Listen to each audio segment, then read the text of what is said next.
Ever find that you need some advice in your life, looking for a little guidance, looking for some direction? Could be in any one of a number of things. Family, health, the community, things at school, things at work, decisions about college, taking on a job, a part-time job for the summer, things that are going on. Maybe you feel you need somebody's advice. Maybe there's this confidant you have, very close friend, parent, spouse, somebody you can just kind of open yourself to, and you know that they're listening to you, you're the only person in the world, and this person will really take to heart what you're saying and tell you not what you want to hear, but what you need to hear. Yeah, it's great to have someone like that, but you don't always have someone like that. So sometimes when you're looking for guidance, maybe sometimes you get into the books. You go to the library, maybe you go to a bookstore. And let's be fair, there's lots of books out there. In fact, you go to a typical bookstore, there are stacks and stacks of self-help books, stacks and stacks of do-it-yourself kind of books. They're out there. And you can find something. Of course, there's the internet, There's so much of the internet, isn't there? And some of it, might be worth avoiding, but if you look hard enough, you can put your finger on exactly what you're looking for. Even if you think it's a little on the obscure side, it's there. Just type in something in the cursor and you're off to the races. You got all those things going on, but that doesn't always tell you what you really need, because all those things, it represents like finding knowledge, accumulating knowledge. What if you need something more? If you still haven't found what you're looking for, maybe you need to look someplace else. Maybe you should stop and look in the scriptures, because the scriptures aren't about accumulating knowledge. So many of those other sources, lots of knowledge. What you need is some place that you can say, go into that knowledge. Find that one thing you're looking for. Find a way to apply that knowledge. Find a way to, how shall I say it? Push aside the chaff and get right to the heart of the matter. Wisdom. And the scriptures are all about wisdom. In fact, in particular, there's sections of the gospel, there's sections of the Bible that are very, very attuned to wisdom. I mean, today, for example, Gabe had proclaimed our first reading, the book of Proverbs. Now, you might be thinking, well, of course, there's wisdom in Proverbs, but that whole section of the Old Testament, the Hebrew Scriptures, Job, Proverbs, Ecclesiastes, the Psalms, Song of Songs, Song of Solomon, those are all about finding wisdom from God. In fact, here's something interesting to go a little further. We so often think about the search for wisdom and the gathering of knowledge like it's a commodity, I've got this really thick volume on this topic, a lot of stuff in there, yeah, but it's like we're accumulating things. In the scriptures, finding wisdom is about finding a relationship. It's not about what you read, how much you know. It's finding a relationship. And to go a little further, for those who study these things in the Old Testament, it's called wisdom literature in part because the person they're looking for is a woman. The voice of wisdom literature is a woman's voice. Why?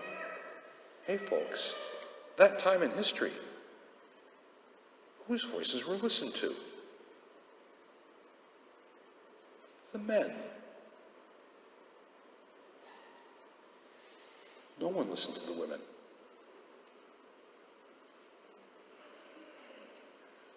They heard in the scriptures, from a woman's voice, woman's perspective, they heard wisdom. And they were so unused to hearing a woman's voice, they'd sit up and listen.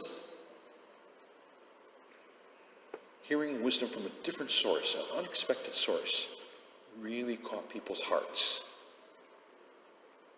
How about the New Testament? Jesus is the wisdom voice we hear until we get to Pentecost. Ascension Thursday, coming of the Spirit later.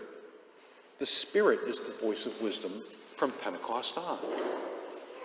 So, if you're looking for a relationship, know that in the Gospels and in the Old Testament, searching for a relationship is what this is about. If I told you, and you might think that sounds a little strange, but if I told you that you could encounter someone and he or she could tell you everything you needed to know in a very concise way and cut through everything, get right to the heart of the matter, you might say, I got to meet this person. I got to have a cup of coffee or go for a walk with this person. Because my heart hungers. I need to hear. I'm looking for guidance. I'm looking for something. And godly wisdom can come from your closeness and relationship with Jesus in the New Testament, with the Holy Spirit in the New Testament.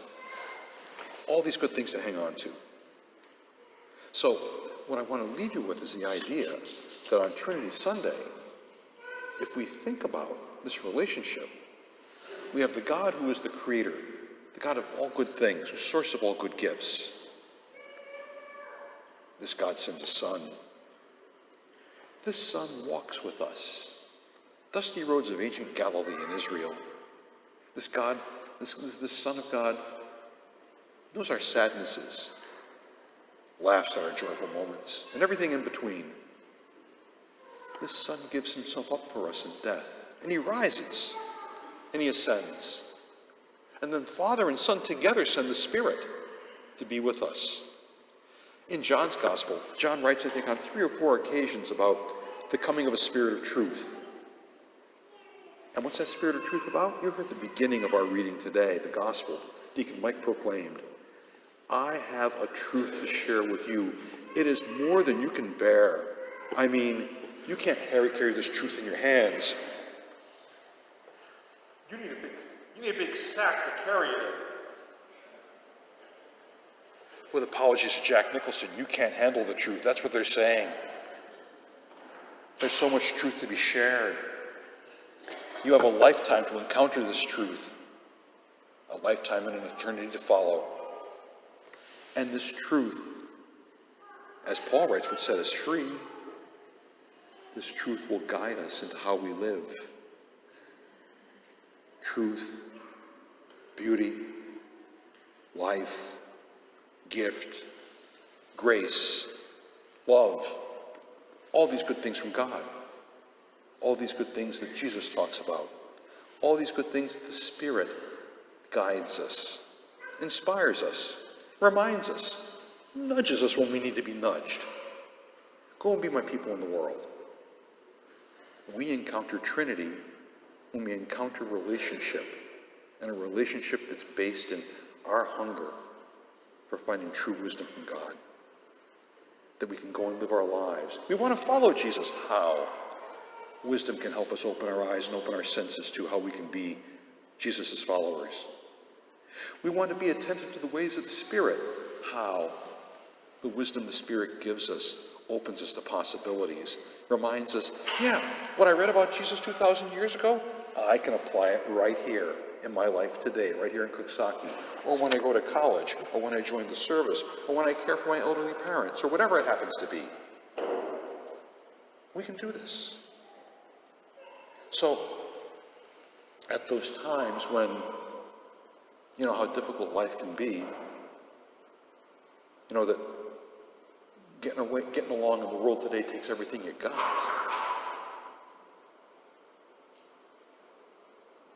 There's more to it than the self-help books. Go to the Bible. Find wisdom. Find God. Let God be a partner in your heart for all these good things. A way to celebrate Father, Son, and Spirit, who offers us life, offers us love and gift, and a wisdom to live with, a wisdom to live by. Hey, folks, let us rejoice and be glad.